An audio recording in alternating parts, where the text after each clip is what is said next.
Perfect. Okay.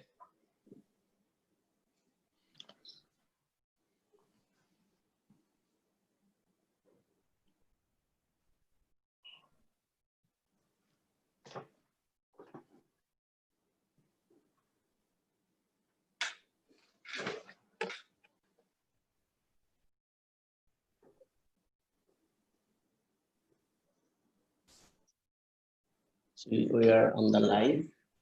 Just turn on the channel. Stand by.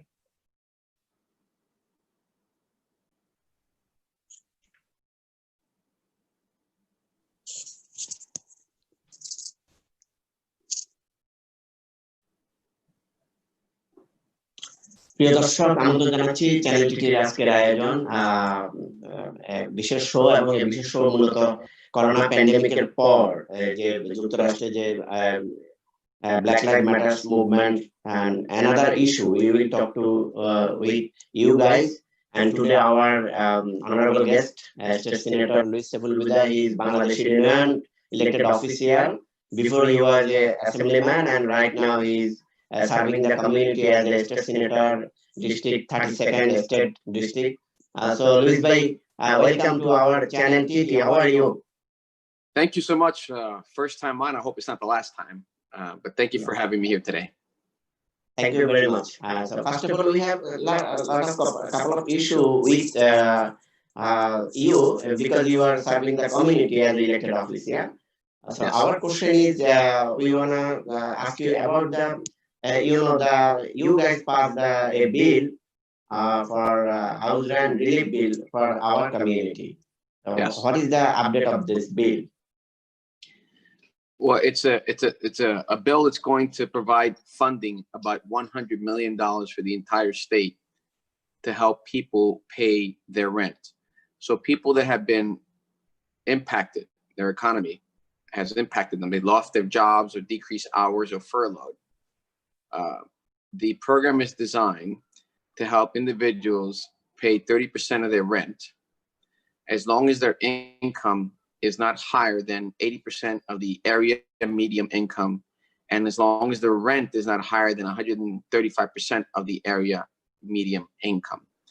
So to explain this easier, most individuals pay about 30% of the income that they earn, their rent. They'd have to establish to the court, the agency, I should say, that's going to implement the program, that in fact their rent comprises of 30% of their overall income.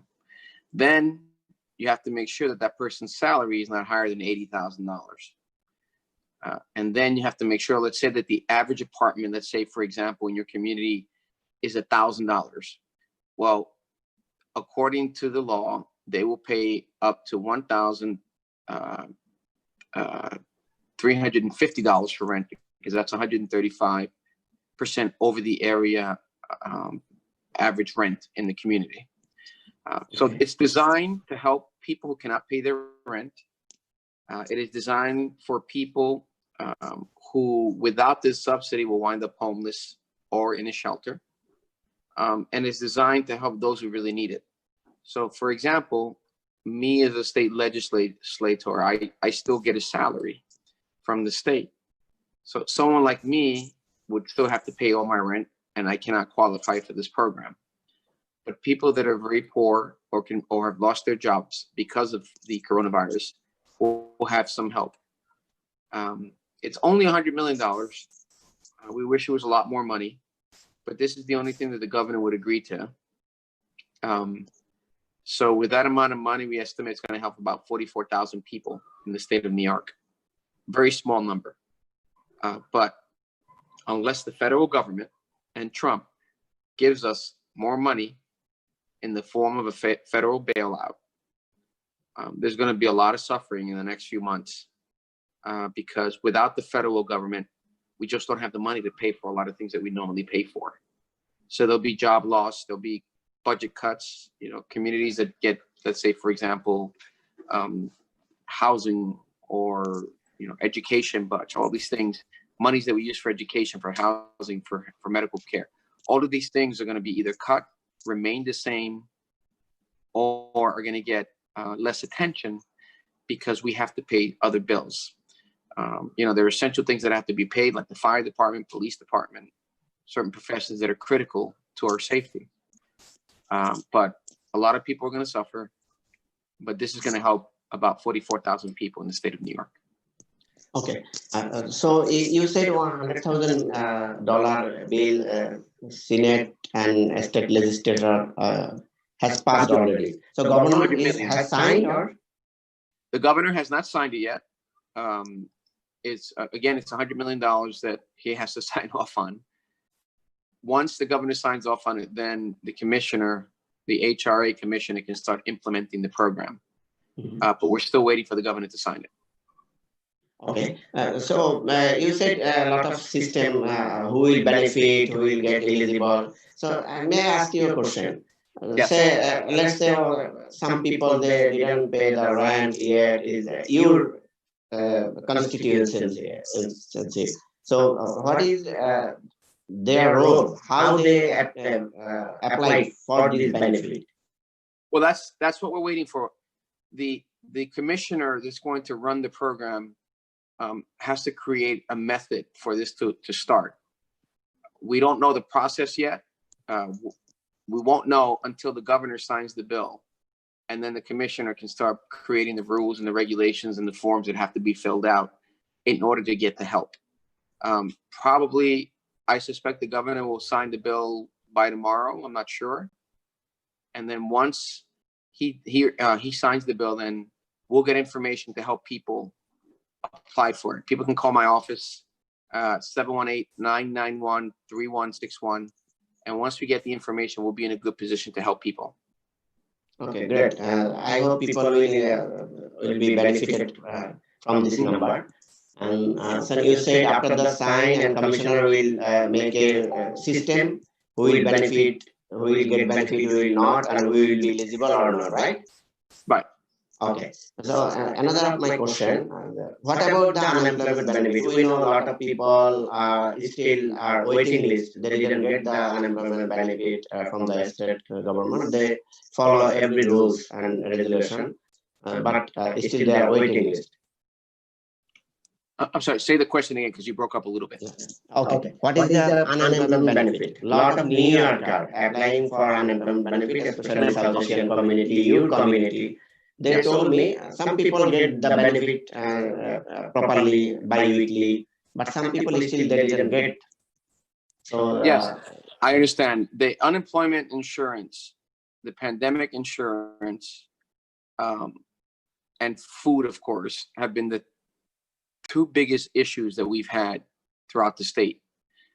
In my office, we've helped hundreds of people obtain their uninsurance benefits, their employment insurance benefits. We have been one of the more successful offices to be able to do that. So again, people can call my office if they need assistance. We get thank you emails and letters all the time because the people in my staff have really learned how to navigate and how to, go from point A to point Z easier than most other people. So if anybody's still experiencing getting their insurance, I encourage them to call my office. And if they don't live in my district, they can check their own legislator's office. If they live anywhere in the Bronx, my office will help. So they can call us up. Again, the number is 718-991-3161.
Okay. All right. Yeah.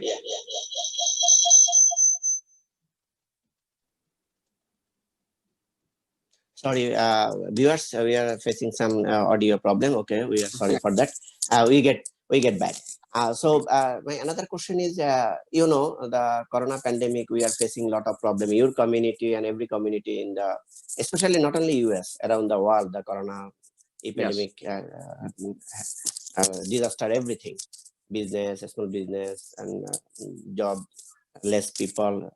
They are actually facing a lot of problems. So you guys helping the people, undocumented people, which is good. Everything will be smoothly. Hopefully people try to, okay, we'll get some benefit, we'll get from a state and federal benefit. But in the meantime, what will happen in the US, Black Lives Matter. So people are on the street, and some people are looting from their movement. So what your comment as elected official about the Black Lives Matter, this running movement? This movement is essentially an eruption, an explosion of a problem that we've had in this country from the beginning of this country, and that's systemic racism. There are some police officers that are very good, hardworking people and do what's right. But there is a significant amount of them that don't do what's right, and then they get away with it. We had a few years ago when a football player named Colin Kaepernick decided to take a knee in protest of police brutality in the United States. The man, after that protest, could not get a job back on our football team. He was excommunicated. He was blacklisted. Now, that was a peaceful movement. Now you fast forward 3 years when you have another one of these fatalities involving a black man that's unarmed and not resisting arrest. And so people said basically enough is enough. And it's an explosion of a lot of frustration and sentiment that is real in our communities, Black and brown communities. The criminal justice system treats Black and brown people and poor white people. The criminal justice system, the police forces treat them differently than they treat people who live in the Upper West Side. Or if you're a white person, generally speaking, you get treated better by many police officers. So what happens now is people get so angry, and you have people that are rioting and looting. And that essentially takes away from what the message is, which is we have to reform police civilian encounters in this country. Because for many years, it was really the police acting at its own will and doing whatever they wanted. And there was no real check on the police system. And so I think now we could have done this 3 years ago in a more peaceful way. But sometimes you have to have civil disobedience in order to have change. And I think what you're seeing here, it's unfortunate that businesses are being looted. I never condone that. But I'm not going to say that the actual reason for these kinds of behavior now are not justified. You cannot have a police officer, a white police officer, a Trump supporter, a person who knew the guy who was killed, that worked together at the same location. You can't have that person kill someone and then not face the kind of charges that they're facing. So hopefully we will take real steps to reform policing in this country, and that'll create a better environment in the future. If we don't take steps now, if we don't take the advantage of this opportunity, then you're going to continue to see these kinds of issues and these riots. There's a law in New York State called 50A, and that's the law that basically shields police officers' records from the public. So if you have a police officer that, say, that has 18, 20, 25 complaints, that information is not available to the public. And a lot of times during court cases, during litigation, the attorneys that are defending the police officer will invoke that rule so the opposing party can't get a record of their behavior. So what we're going to do is we're going to eliminate that law from the books. so that these police officers no longer have this shield that really not many other police officers have in the country. This is something that's available here in New York mostly. It's not available in other states. I think 32 states don't have this. New York has one of the strictest rules. And it shouldn't be like that. You have large police departments like the Chicago Police Department, Los Angeles, they don't have this kind of shield. So we shouldn't either. For police officers acting appropriately, then generally speaking, they have nothing to worry about. But if you have a record of constant violence against civilians, that information should be made public. And, you know, the public can use that to demand that a particular police officer be removed from the police force before another tragedy like the one that happened in Minneapolis happens again. Okay, that's great. So we believe New York State and California as well as Chicago, the police also follow the every rules and regulation. But some state, not only all police, some police actually still they have some hatred attitude. That is your focus on. Okay, thank you very much. Yeah. And I'm gonna take some comment. I saw some of Bangladeshi, your supporter, they love you a lot. The Luis Bhai, we don't see you last couple of day or last couple of months with our community, but might be he missed it. But you can explain. Some Bangladeshi people still miss you. Yeah. Well, I mean, first of all, I appreciate the fact that I'm missed. You know, the Bangladeshi community is very close to my heart. I'm thankful because it was one of the first communities to support me when I ran for the assembly and then the Senate. You know, I've been to Bangladesh and I plan on going there again once this coronavirus issue is resolved. I plan to go at least once every 18 months. I'm going to see if I can make it this time because of the crisis. I have visited.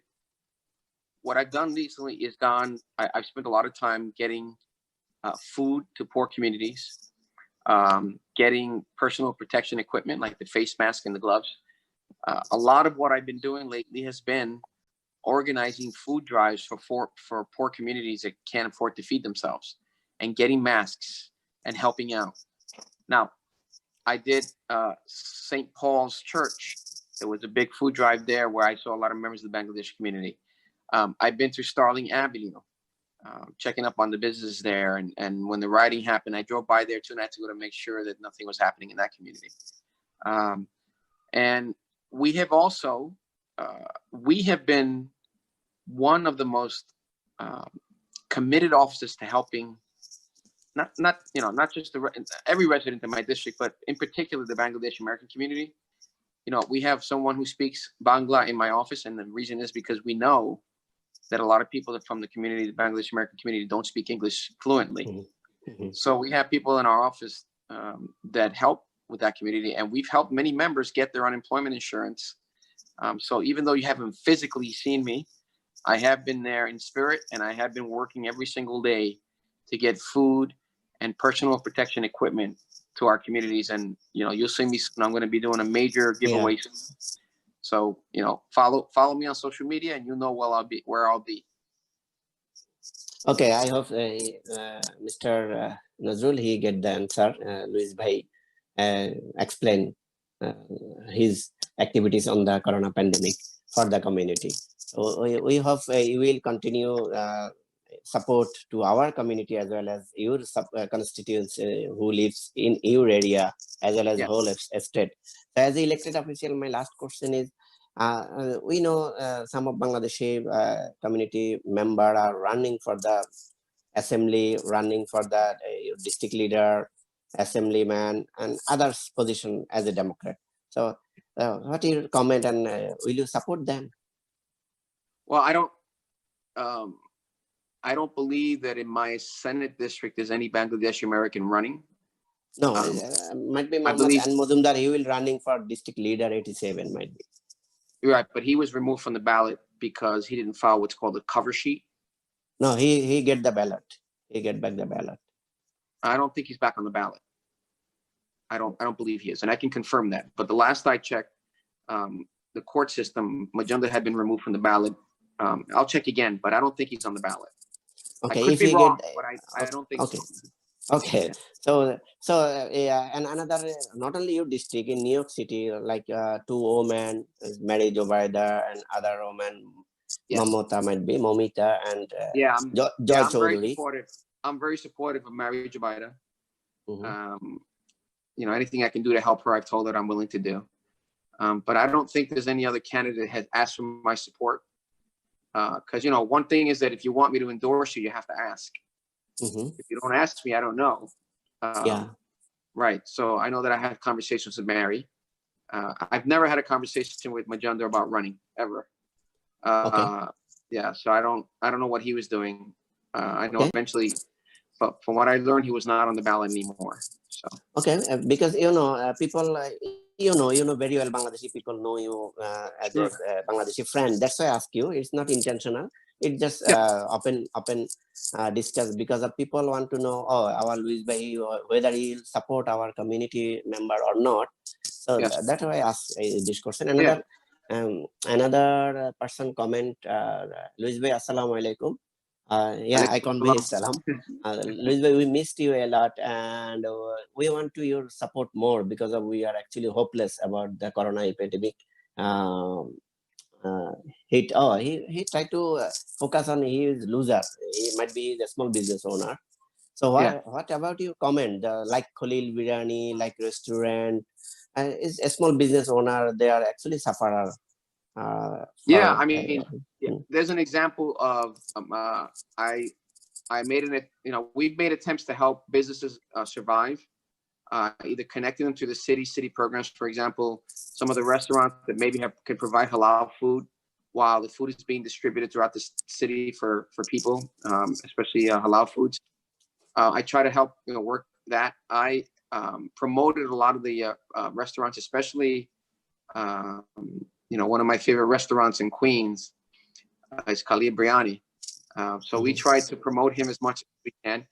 And any business person who needed help, either applying for the loans that the city was providing, or will need help with the payment protection federal bill that got out of the Senate. We're not sure the president is going to sign it.